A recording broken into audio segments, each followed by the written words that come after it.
I never saw it coming, not that night, not that day, not during the entire 5 years I thought I knew her. We had a small, quiet life. I worked late at the office most nights. She'd spend her time with her friends or at her yoga classes. We joked about the future, planned vacations, and argued about whether to get a dog. It was simple, predictable, normal. Then the day of our wedding rehearsal dinner arrived. We'd been excited. Well, I was anyway. She seemed happy, glowing even. The kind of glow that makes you think everything's perfect. We just finished eating, the laughter had faded, and most of the guests had cleared out. I was outside, smoking a cigarette, trying to get some space. My stomach was tight, heart pounding. I felt restless, like I was waiting for something bad to happen. That's when I saw her. She was sneaking away from the restaurant with my best friend, Mark. They slipped through a side door, their heads closed together. I watched them go, a cold weight sinking into my gut. They looked intimate, not just friends, not even acquaintances. The way she touched his arm, the way he looked at her like he was seeing her for the first time. I froze. My palms went clammy. My mind was racing, trying to process what I was seeing. I took a slow step closer, trying to listen, but I couldn't hear anything. All I could do was watch her smile, that smile. The one she always had for me, but now it was directed at him. It looked different, like she was happy in that moment, truly happy, and I wasn't part of it. I felt like I'd been punched in the stomach. My head spun. The world around me blurred. I was outside, cold wind biting through my jacket, heart pounding so loudly I thought everyone could hear it. My knees felt weak. I clenched my fists, struggling to breathe through the shock. I didn't follow them right away. I just stood there, watching them disappear into the night, feeling like I'd been knocked out. When I finally snapped out of it, I hurried back inside, eyes prickling. I saw the photos afterward, her smiling in every shot, laughing, holding his hand. Meanwhile, I was outside crying, feeling like an idiot for trusting her at all. That image, those photos, they're burned into my mind. I still see her face, that fake happy face, while I was outside dying inside. I knew then she'd been cheating, maybe for longer than I wanted to admit. She'd been sneaking around, hiding her affair behind my back, and I'd been blind, stupid enough to believe everything was fine. It's hard to explain how that feels, like your heart's been ripped out and stomped on. Like the ground beneath you isn't solid anymore. I was numb, furious, betrayed. I wanted to scream, to throw something, to make her feel the pain she'd caused me, but I just stood there, trembling, trying not to fall apart. That night I couldn't sleep. I kept replaying the scenes, the photos, the moment I saw her with him. I saw her smile, and it felt like a punch to the stomach every time. I knew then I'd have to do something. I couldn't let her get away with it, not without consequences. But I didn't know what, not yet. As I sit here and write this, the memories are still fresh. The betrayal still stings. I want to believe I'll be okay, that this will pass. But right now I'm just trying to figure out what to do next. Because if she's willing to cheat on me at our own wedding rehearsal, what's stopping her from doing it again? And how do I even begin to fix what's broken? What I do know is this: I'll never trust her again. And I won't forget what I saw that night. Not ever. The days after that night were a blur of anger and confusion. I couldn't get the images out of my head. The way she smiled at him, the way he looked at her like she was the only thing that mattered. Every time I closed my eyes, I saw her face, her fake happiness, and my stomach clenched like I'd swallowed a handful of gravel. I kept asking myself how I missed the signs, how I was so blind to what was happening right under my nose. I replayed everything: the late nights she'd said she was working late, the little lies she told about where she'd been. Deep down, I knew I'd ignored the warning signs. She'd been distant, pulling away, and I'd written it off as stress or just her personality. Hell, I even convinced myself she was just tired, that maybe I was overthinking it. Now I saw how stupid I'd been, just blind, blind, blind. One thing was clear: I needed to figure out the next move. I couldn't just let her get away with it, not after catching her with my best friend at the worst possible moment. The question was, how? How do I confront her? How do I face the guy who was supposed to be my brother? More than that, how do I come out of this with some sense of control? I wasn't about to let her walk all over me. So I started digging. I didn't want to do anything rash, but I knew I needed evidence, hard proof that she'd been unfaithful, not just my gut feeling or suspicion. I set up a few fake social media accounts, started monitoring her phone activity, and even got a private investigator to tail her for a couple of days. I wanted to know everything. I had to see the full picture. The investigator came back with a report.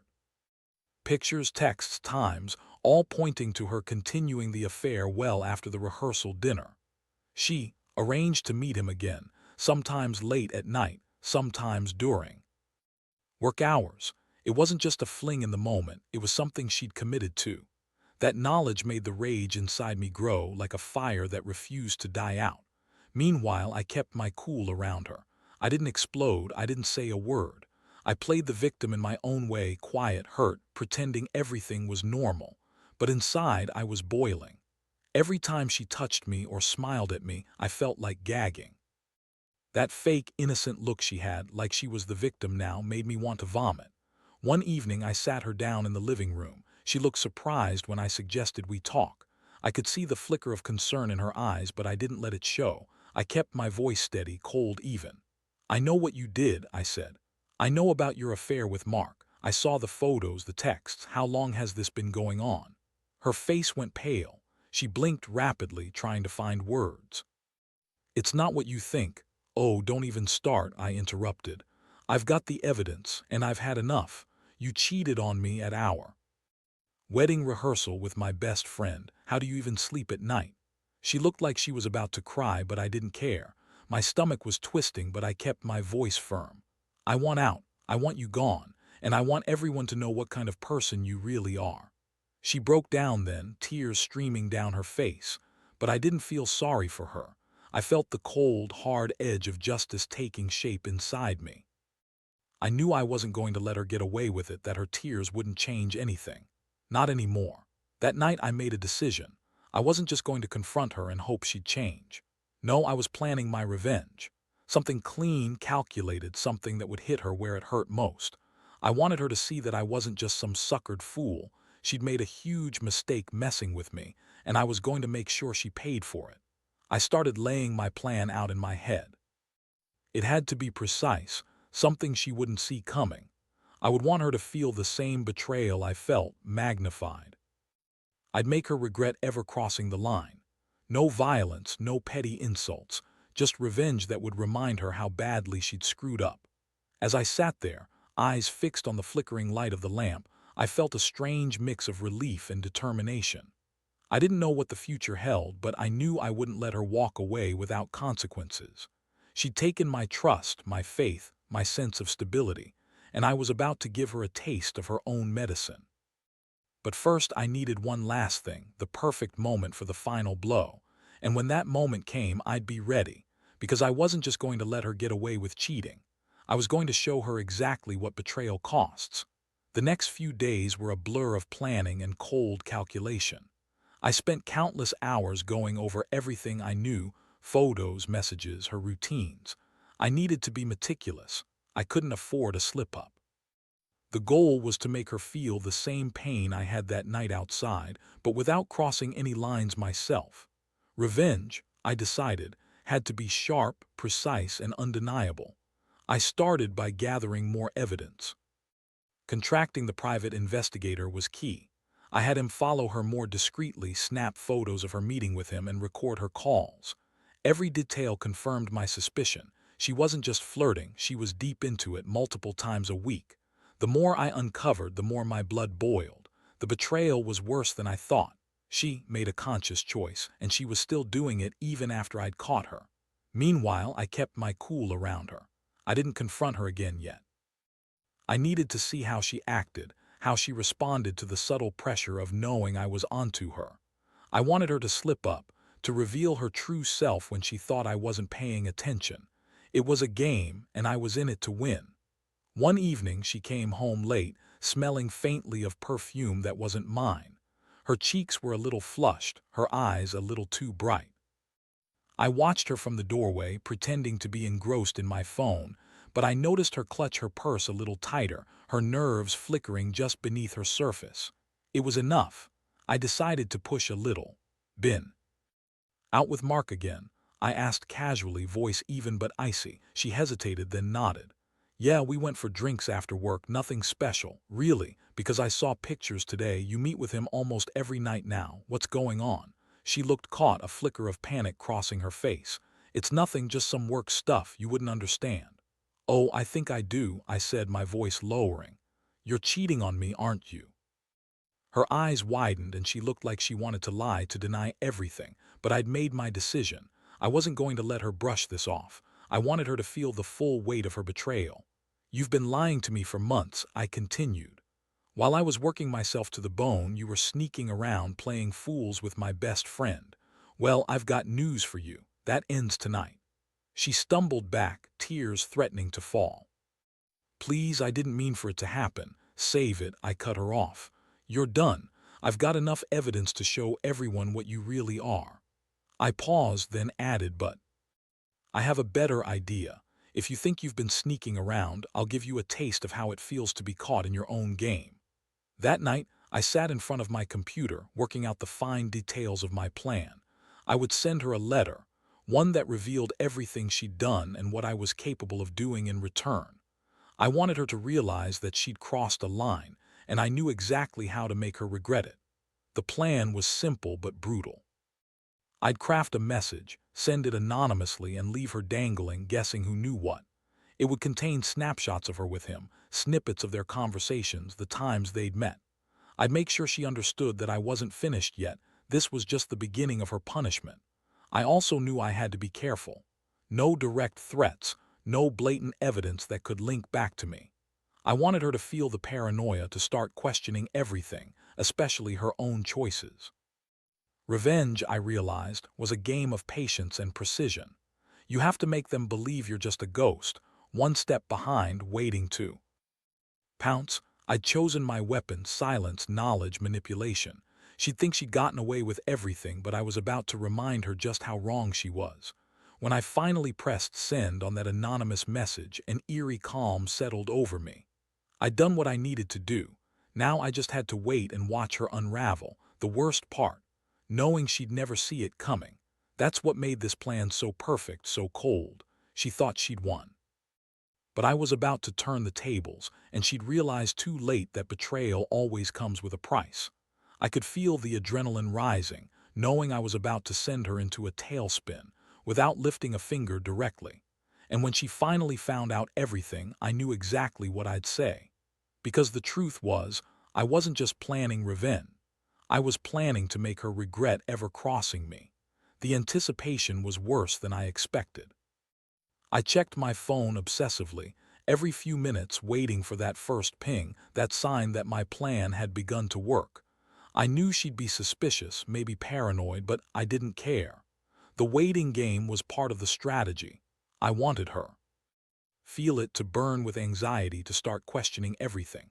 Sure enough, a little after midnight, my phone lit up with an anonymous message.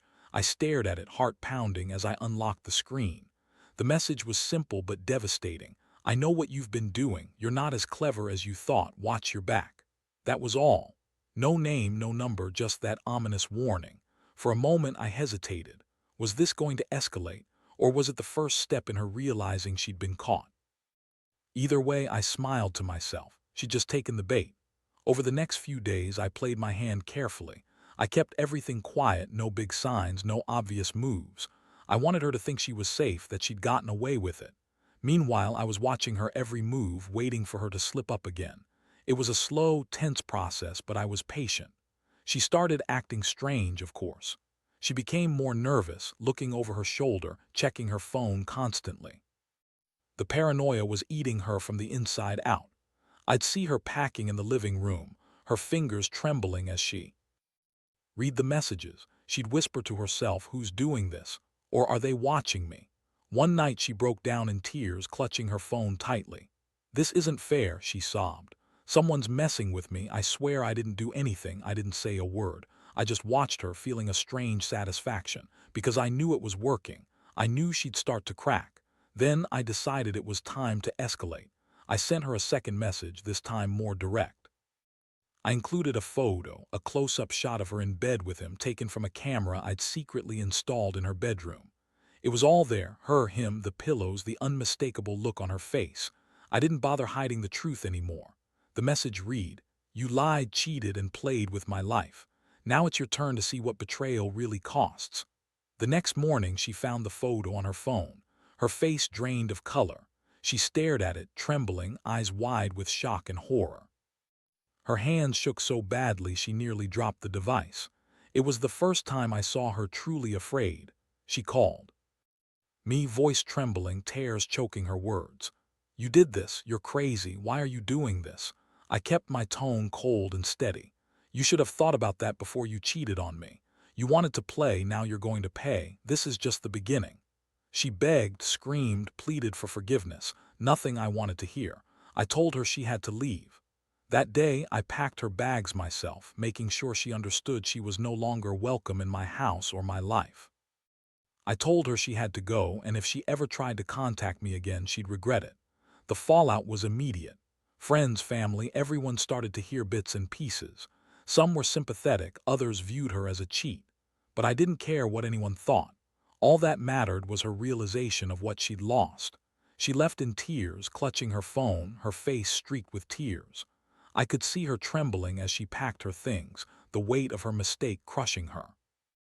I watched her go, knowing I'd won this round, but also knowing the game wasn't over yet. That night, I sat alone in the quiet house, feeling a strange mix of relief and emptiness. Revenge was sweet, but it came with a cost. I'd lost my trust, my sense of security. I wondered how long it would take to heal, if at all. The house felt colder now, emptier, and I realized that the real price of betrayal isn't just losing someone. It's losing the peace you once had. Still, I couldn't help but feel a flicker of satisfaction. I'd taken back control, and she'd learned a lesson she wouldn't forget.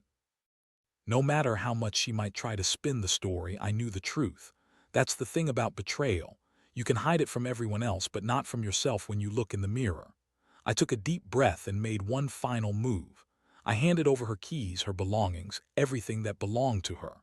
I wanted her to understand that her place in my life was gone, erased. As she drove away, I stared out the window and thought, some betrayals cut so deep that they leave scars you'll carry forever. But I also knew one thing: I'd survived, and I was stronger because of it. The days that followed her departure were a strange mixture of relief and numbness. I spent hours in silence, just staring at nothing in particular. The house, once filled with her laughter and the noise of our everyday life, now felt hollow. It was like the echo of her betrayal still lingered in every corner, every shadow. I'd thought the worst part was the immediate pain, but the real challenge was figuring out how to move forward, how to rebuild something from this wreckage. In the quiet, I kept revisiting every detail: the setup, the evidence, the plan, and I felt a strange sense of pride. I'd done what I promised. I took control. I showed her that betrayal doesn't go unpunished, that she couldn't just sneak away and think she'd walk free. I'd made her face her actions head-on, and I believed that was the only way to truly get closure. No screaming, no violence, just a cold, calculated phase of justice. But I also knew that the aftermath was far from over. People had started to talk, and I was prepared for the fallout. Some friends reached out, offering support, but I could see the judgment in their eyes. Others looked at her differently now, like she'd been exposed for who she really was. That's what I wanted: to strip away the lies, to make everyone see the truth. One thing I realized was how much I'd been holding back. The anger, the hurt, it all needed to come out. I started going to the gym more regularly, lifting weights until my arms were sore. I needed to feel stronger, to take back some control over my body and mind. I also started therapy, not because I thought I was broken, far from it, but because I needed guidance on how to process everything. How to stop the constant replay of her face, her smile, and the moment outside that night. I also compiled all the evidence I had: screenshots, photos, messages, and stored them securely. Some I sent to a lawyer, just in case I'd need them later. I wasn't planning to sue or anything, but I wanted to be prepared for whatever came next. I'd learned that betrayal often doesn't end with just one confrontation. Sometimes, it's a long game of who can hold out the longest. The strangest part was the way I started to see her in my mind, not as the woman I loved, but as an outsider, someone I didn't recognize anymore. I kept telling myself that I was better off without her, that I deserved more than the emptiness she left behind. That's what gave me the strength to move forward, to reclaim my life piece by piece. One evening, as I sat on the porch watching the sunset, I finally felt a flicker of peace. It was subtle, almost fragile, but it was there. I realized I'd taken the first step toward healing, that I'd turned my pain into something that made me stronger, more aware of my worth. I knew I'd never forget what happened, but I also knew I wouldn't let it define me. So I did something I hadn't done in a long time. I made a decision. I was going to start over. I was going to find happiness again, even if it meant being alone for a while. I took a deep breath and told myself that this was the end of one chapter and the beginning of something new. No more secrets, no more betrayal. And that's when I handed over one final thing, her keys, her belongings, all that was left of her in my world. I left her standing. Outside, confused, hurt, maybe regretful. I just looked at her and said, "Goodbye, don't come back." Then I locked the door behind her, knowing I'd never open it again. In the end, betrayal taught me one thing. Sometimes you have to burn everything down to rebuild stronger. And I've learned that surviving isn't just about getting through the pain. It's about coming out on the other side, knowing you're better off without the lies. Because no matter how deep the betrayal, your worth isn't defined by someone else's choices. It's what you do afterward that truly matters. After I handed her the keys and watched her walk away, I felt a strange mixture of relief and emptiness. It was like finally ripping off a band-aid that's been stuck on for too long, painful but necessary. I knew I'd done what I had to do. I stared at the empty doorway, the silence around me thick and heavy. That silence was deafening, but it was also peaceful in a way I'd never experienced before. For the first time in months, I could breathe without that oppressive weight of betrayal hanging over my head. The days that followed were a slow process of rebuilding my sense of self, my trust in people, and my understanding of what I deserved. I threw myself into work, into friends who proved genuine, and into small routines that reminded me I was still here, still standing. Every time the thought of her tried to creep back in, I pushed it away. I refused to let her define my future anymore. That chapter was closed. I also took time to reflect on what I'd learned through all this chaos. Betrayal cuts deep, but it reveals what truly matters. I realized I'd been so focused on the idea of us, on the future we'd planned, that I missed the warning signs of her slipping away. But I also learned that no matter how much you love someone, if they're capable of betrayal, you have to be willing to walk away, because staying only prolongs the pain. People say revenge is a dish best served cold, and I believe that now more than ever. It's not about revenge for petty reasons or to hurt someone, but about reclaiming your dignity after someone tries to take it away. I wanted her to see that her actions had consequences, that trust is something you can take for granted. If she learned anything, I wanted it to be that betrayal always leaves scars, and sometimes the only way to heal is to cut the wound out completely. And I did heal. Slowly, painfully, but surely. I started dating again, cautiously at first, testing the waters. I met people who valued honesty, kindness, and respect, things I'd been blind to before. Every new connection was a reminder that life goes on, that happiness exists beyond betrayal and heartbreak. That's what gave me hope. In the end, I want to say this: never let someone else's choices destroy your sense of worth. Betrayal hurts like hell, but it also teaches you how to be stronger. I learned that trust is precious, and once broken, it's hard to rebuild, but not impossible. Most importantly, I learned that you have to put yourself first, that no one is worth sacrificing your peace of mind for. To anyone going through something similar, know this: you will survive. You will come out the other side, battered but resilient.